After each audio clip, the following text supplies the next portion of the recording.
A poor student helped an injured bird. The headline on the community bulletin board blurred through Marco's tears as he pinned up yet another tutoring flyer. His fingertips, cracked from the bitter December cold, trembled slightly. 23 unanswered flyers in 3 weeks. The desperation was becoming harder to hide. The university's soaring limestone buildings loomed around him, indifferent to his struggles. Marco pulled his threadbare coat tighter, the zipper long broken as wind cut through the quad. His stomach growled, a familiar companion these days. 3 months behind on rent, electricity threatened to be cut off, and the scholarship that had been his lifeline was now in jeopardy after his grades slipped following his mother's diagnosis. Inside his backpack, 2 textbooks he couldn't afford to replace, half a peanut butter sandwich saved from yesterday's free campus event, and $4.27, the entirety of his worldly wealth until his next paycheck from the library, still 4 days away. Marco trudged through the snow toward his afternoon shift, each footstep leaving a temporary mark that would soon be erased. Just like him in this place, trying desperately to leave an impression in a world that kept covering his tracks. "Mr. Vega, you're late again." Mrs. Harmon's voice greeted him as he entered the library staff entrance, shaking snow from his shoulders. "Sorry, I was putting up your tutoring flyers." "Yes, I know." The head librarian's face softened momentarily. "Third section needs reshelving. And take this." She pushed a paper cup of steaming soup across the counter. "Left over from the staff meeting. It'll just go to waste otherwise." Pride and hunger battled briefly before Marco accepted with a nod. "Thank you." Hours passed in the quiet sanctuary of books, the only place where wealth didn't matter, where Marco felt equal to anyone. He lost himself in organizing knowledge others had created, occasionally running his fingers along spines of textbooks he couldn't afford. Evening shadows stretched across the floor when Mrs. Harmon appeared again. "We're closing in 20 minutes. Can you do a final sweep of the North Reading Room before you go?" The North Reading Room was empty except for scattered papers and coffee cups left by students with enough security to be careless. Marco gathered trash, straightened chairs, and was about to turn off the lights when he heard it. A soft, distressed flutter coming from behind the heavy velvet curtains. Pulling back the fabric, he found a small bird thrashing weakly on the windowsill. Dark feathers with iridescent blue-green highlights caught the fading light, its wing bent at an unnatural angle. One of its eyes was swollen shut, and its tiny chest heaved with labored breathing. "Hey there, little one," Marco whispered, crouching down. The bird froze, its good eye fixed on him with primal fear. "It's okay. I'm not going to hurt you." Marco slowly removed his scarf, threadbare but soft, and with gentle movements that belied his large hands, he created a small nest on the windowsill. The bird watched him warily but seemed too weak to flee. "Marco? Lights off, please." Mrs. Harmon called from the main desk. "Shut to Tugbury." "Just a minute," he responded, then turned back to the bird. "I can't leave you here." A decision formed in his mind. One more mouth to feed when he could barely feed himself. Ridiculous. Irresponsible.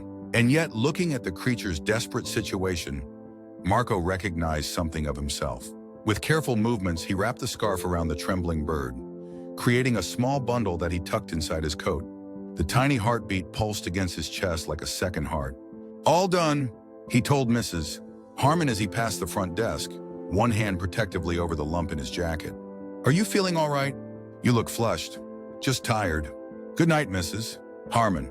The walk to his apartment was slower than usual, each step measured to avoid jostling his fragile cargo.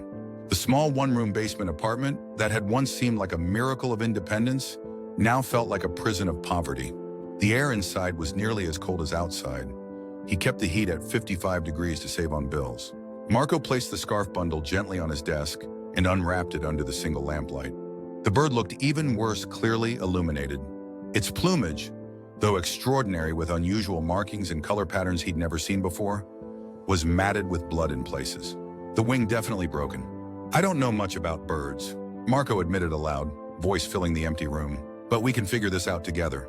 He opened his laptop, a 6-year-old model that wheezed and groaned with each program, and searched "How to Care for Injured Bird." The battery warned it was at 15%. He'd have to go to the campus center tomorrow to charge it. For the next hour, Marco created a makeshift habitat from an old shoebox lined with clean t-shirt scraps. Using an eyedropper from an old medicine bottle, he offered water, which the bird accepted after much coaxing. Food was trickier. The websites recommended specialized diets based on species, but he couldn't identify what kind of bird this was. "You're not a sparrow or starling," Marco observed, studying the unusual coloration and distinctive crest of feathers on its head. "Whatever you are, you're far from home." He sacrificed a portion of his precious peanut butter sandwich, mashing it with water into a paste. The bird pecked at it cautiously before eating with surprising vigor. "Hungry, huh?" "I know the feeling." Marco smiled faintly, watching the creature with wonder. "Let's get that wing taken care of." Following online instructions, he created a small splint from a popsicle stick and cotton strips torn from an old t-shirt. The bird protested weakly, but allowed Marco's careful hands to work. When finished, he placed the bird in its box nest and set it near his bed. "I'll call you Azul," he whispered, noting the blue-green iridescence. It means blue in Spanish. "My mother would say you're the color of the ocean," near where she grew up. For the first time in weeks, Marco fell asleep, not thinking about past due notices or his mother's mounting medical bills. Instead, his last conscious thought was of responsibility, of a tiny life now depending on him. Morning came with the harsh blare of his 5:30 a.m. alarm. Marco's first thought was of Azul. He peered into the shoebox to find the bird alert, watching him with its one good eye. "Kunam." "Good morning," he whispered, relief washing through him. You made it through the night." He had a 2-hour shift at the library before classes. Just enough time to stop by the science building first. Dr. Abernathy, his former ornithology professor, might help identify Azul and offer better care advice. The bird traveled in a small ventilated container inside Marco's backpack, safely nestled between textbooks. The science building was already humming with early morning activity when Marco knocked on Dr. Abernathy's office door. "Marco Vega, haven't seen you since basic ornithology last year. What brings you by so early?" The professor's eyes crinkled with genuine pleasure at seeing a former student. "I need your help, Dr. Abernathy." Marco carefully removed the container from his backpack. "I found this bird yesterday. It's injured and I'm trying to care for it, but I can't identify the species." Dr. Abernathy's casual demeanor shifted the moment Marco opened the container. His eyes widened, mouth slightly agape. "Where exactly did you find this bird?" "In the library, North Reading Room. It was trapped inside against the window." The professor leaned forward, adjusting his glasses. "May I?" With Marco's nod, he gently lifted the container closer to the light, examining the bird from multiple angles without touching it. "This is Dr. Ixishimono Distinction." Abernathy paused, glancing at Marco with an unreadable expression. "This is quite remarkable. Do you have any idea what you found?" Marco shook his head. "Some kind of exotic finch, maybe? I couldn't match it to anything in my old class notes." A small laugh escaped the professor. "No, you certainly wouldn't have. Marco, this appears to be a juvenile vermilion-crowned nightingale. They're not just rare. They were thought to be extinct in the wild for the past 15 years. Extinct? Marco leaned closer, studying Azul with new eyes. The last confirmed wild sighting was in a remote part of the Andes in 2009. There are fewer than 20 known specimens in captivity worldwide. Dr. Unsure. Abernathy's voice conveyed both excitement and gravity. This could be an escaped captive bird, or, more remarkably, evidence that a wild population still exists somewhere. The information swirled in Marco's mind, transforming Azul from a simple injured bird into something extraordinary. What should I do? Should I contact someone? Dr. Abernathy studied Marco's face. Officially, I should tell you to contact Fish and Wildlife immediately. This bird would be of immense scientific interest. But, he hesitated. Those agencies work slowly. The bird needs care now. I've been taking care of it, Marco said defensively. Made a splint for the wing, been feeding it. I can see that, the professor interrupted gently. And you've done well. But this species has very specific needs. Their digestive system requires certain enzymes found in rare alpine berries.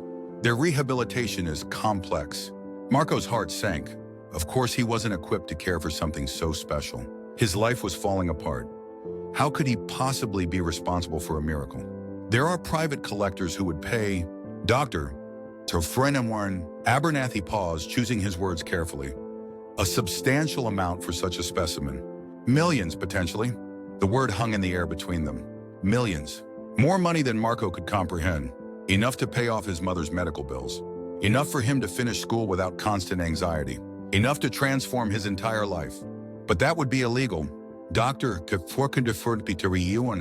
Abernathy continued, watching Marco closely. And ethically questionable. Marco looked down at Azul, who returned his gaze with that single good eye. There was trust there now, replacing the fear from yesterday. The tiny chest still rose and fell with each breath, a life continuing because Marco had made a choice to help. What's the right thing to do? Marco asked quietly. That depends on who you ask. Doctor, Abernathy replied. A scientist would want to study it. A conservationist would want to protect it for the species. A collector would want to possess it. What about the bird? What would it want? The professor smiled, something like pride crossing his features. That's perhaps the most important question, isn't it? And one too few people would think to ask. Their conversation was interrupted by a knock at the door. A student with a question about an assignment. Doctor, Abernathy held up one finger, asking for a moment. Come back to my lab after your classes today.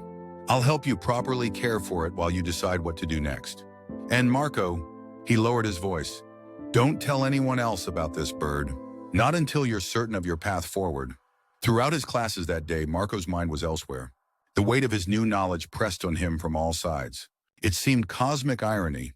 A penniless student suddenly in possession of something priceless, yet unable to leverage that value without betraying the very act of kindness that had brought the bird into his life. During lunch, he sat alone on a bench outside the student union, watching wealthy students laugh carelessly, spending more on coffee than he had for food all week. With a few phone calls, he could be one of them. More than one of them. The thought was dizzying. His phone buzzed, a text from his mother. Doctor says treatment working, but insurance denying next round. Don't worry, mijo. God provides. Marco closed his eyes, the bird's container a heavy presence in his backpack. God provides. But what if God's provision came in forms that required impossible choices? When he returned to Dr. Beorino Abernathy's lab that afternoon, the professor had assembled an impressive array of supplies, specialized feed, proper splinting materials, a temperature-controlled carrier. I called in some favors, he explained to Marco's questioning look. These are extras from our rehabilitation program. Nothing that will be missed. For the next hour, Doctor, Abernathy taught Marco proper care techniques. They resplinted the wing with professional materials, treated the swollen eye with antibiotic drops, and introduced a proper feeding regimen. All the while, Azul remained surprisingly calm under their ministrations. She trusts you, Doctor, Abernathy observed as the bird accepted food from Marco's fingers. That's unusual for this species. They're notoriously shy around humans. She? Marco asked, realizing he'd never considered Azul's gender. Yes, the coloration pattern indicates a juvenile female, probably less than a year old. The professor's expression grew thoughtful, which makes her presence here even more mysterious. This species doesn't migrate anywhere near this region. As they worked, Dr. Abernathy shared stories from his field research. Tales of rare bird sightings in remote locations, the triumph of conservation efforts, and the heartbreak of species lost forever. The natural world is diminishing every day, he said quietly, watching Azul accept water from an eyedropper. Each extinction is a kind of darkness falling. Knowledge will never recover, beauty gone forever. Is that why they're so valuable? Marco asked. Because they're rare? Partly. But there's something perverse in that equation, isn't there? The rarer something becomes, often due to human destruction, the more humans will pay to possess it. He glanced at Marco. Have you considered what you'll do? Marco stroked Azul's head gently with one finger. The feathers were softer than anything he'd ever touched. I need to think, he said finally. That night, Marco sat cross-legged on his bed, the improved habitat containing Azul on the desk before him. Outside, snow fell in thick, silent curtains, insulating his basement apartment from the world. On his lap lay his mother's latest medical bills. The red past due, stamps like angry wounds across the paper. Beside them, his nearly empty wallet. Between the bird and the bills, the impossible space where his decision lived. What would you do, Mama? He whispered to the empty room. His mother, with her unshakable moral compass, despite a lifetime of hardship, would have an answer. She always did, but she was fighting her own battle now, too weak to carry his burdens too. Azul chirped softly, drawing Marco's attention. Those intelligent eyes seemed to study him, as if understanding the weight of the moment. What happened to you? Marco asked the bird. How did you get here so far from home? Were you taken? Did you escape? Or are you lost like me? The answer came in the form of a memory. His mother's voice, clear as if she sat beside him.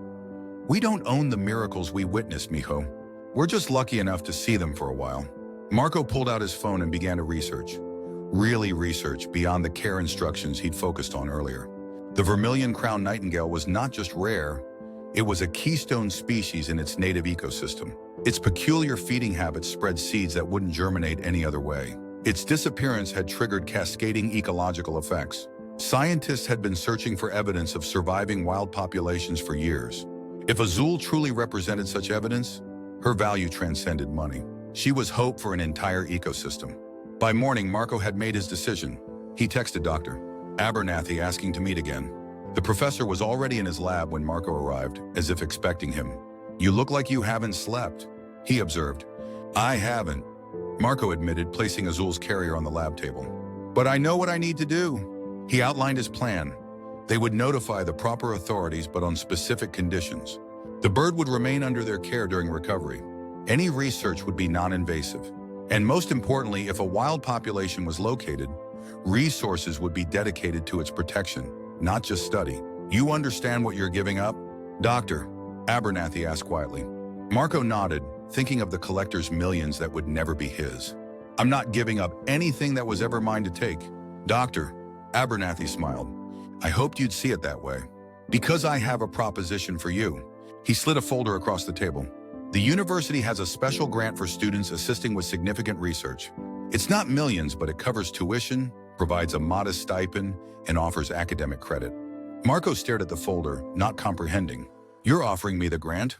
"I'm offering you a job, Marco. As my research assistant on the Vermilion Crown Nightingale Recovery Project, your compassion gave this bird a chance at survival. Your integrity is giving its entire species a chance. Those are exactly the qualities we need in conservation science." The relief that washed through Marco was so intense, his knees nearly buckled. Not a fortune, but a future. Not wealth, but purpose. "There's more," Dr. Abernathy continued. "I've contacted a colleague at University Hospital. They have a program for families of university employees and students with exceptional circumstances. Your mother may qualify for their experimental treatment protocol at no cost." Marco's vision blurred with tears. "Why would you do this for me?" "Because kindness deserves kindness in return. Because one act of compassion, your choice to help this bird, created possibility where none existed before." The professor gestured to Azul, who was preening her feathers in the carrier. "And because the world needs more people who recognize that some things have value beyond price." Over the following months, Azul's recovery progressed steadily. Her wing healed, her strength returned, and her plumage grew more vibrant with proper care. Marco's life transformed alongside hers. The grant provided stability he hadn't known in years. His mother began the new treatment protocol, showing improvement for the first time in months. Marco's small apartment filled with ornithology textbooks and research papers. What had begun as a chance encounter became purpose and direction. The mystery of Azul's appearance so far from her native range became the focus of his first research paper, co-authored with Dr. Abernathy. News of the bird's discovery spread through scientific circles, carefully managed to protect her from exploitation. Researchers from around the world contributed insights on rehabilitation techniques and habitat requirements. Marco absorbed it all, growing in knowledge and confidence. 4 months after that snowy night in the library, Marco stood in a specialized aviary built on university grounds, watching Azul fly short distances between perches. Her movements, once halting and painful, now flowed with increasing grace. Her injured eye had healed, though a slight cloudiness remained, a permanent reminder of her ordeal. "She's almost ready," Dr. Abernathy said, joining Marco at the observation window.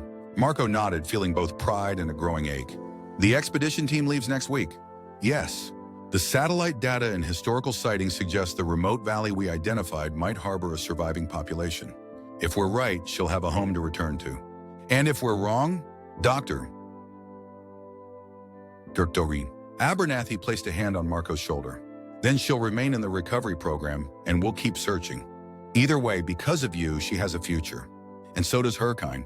They worked together, preparing Azul for the journey, strengthening exercises, acclimatization to the transport carrier, final health assessments. Each interaction felt precious to Marco now, knowing they were numbered. The night before the expedition departure, Marco received permission to spend one last evening with Azul. He brought his laptop and sat near her specialized habitat, working on his research paper while she moved about her enclosure. "I never told you why I was in the library so late that night," he said softly as if continuing a long conversation. "I was hiding. From my bills, from my mother's illness, from my failing grades. I was hiding from my life because I couldn't see a way forward." Azul paused on her perch, head tilted toward his voice. "But you couldn't hide from your problems, could you? With your broken wing and nowhere to go. You had to trust someone. You had to let yourself be helped." Marco smiled at the memory of their first encounter. "I thought I was saving you, but really you were saving me."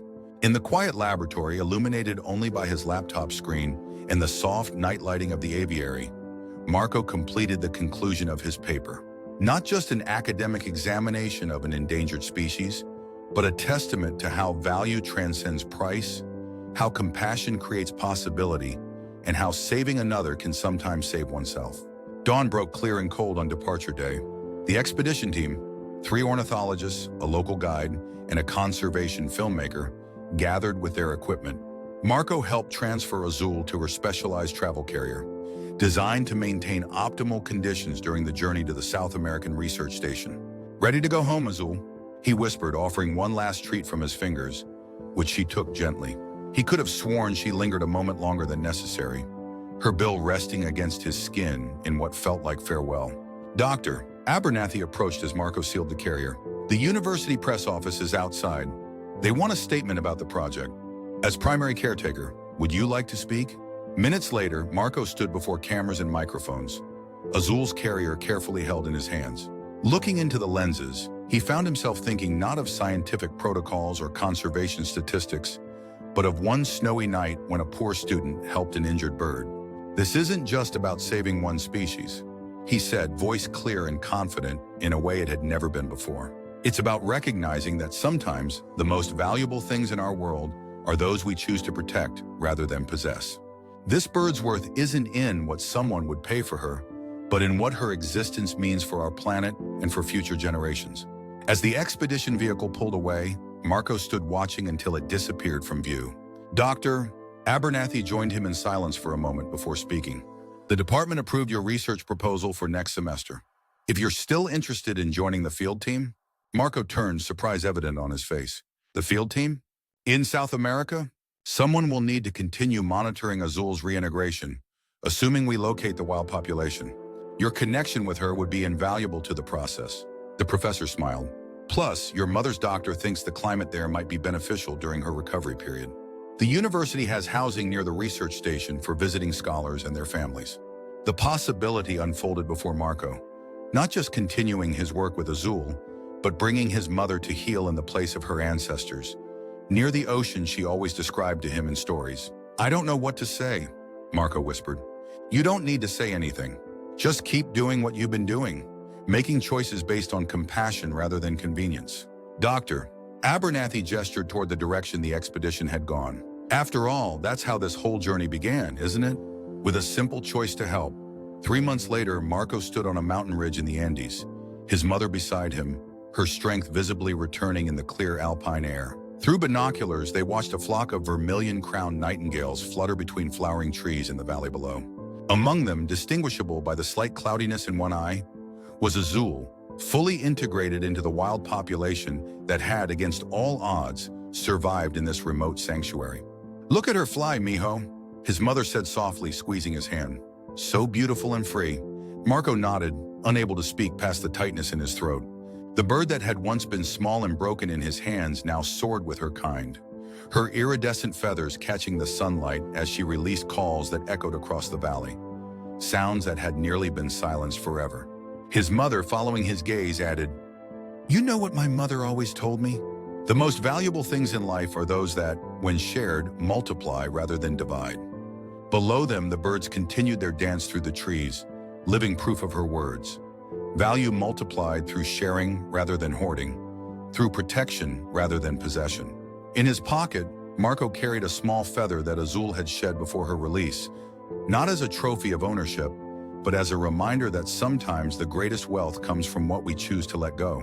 As the sun began its descent toward the horizon, painting the valley in gold, Marco thought about all the ways a life could be measured, not in dollars or possessions, but in choices, in moments of compassion, In Broken Wings Healed and Hearts Renewed, a poor student had helped an injured bird, unaware it was a rare species worth millions. But in the end, what he received in return was worth infinitely more.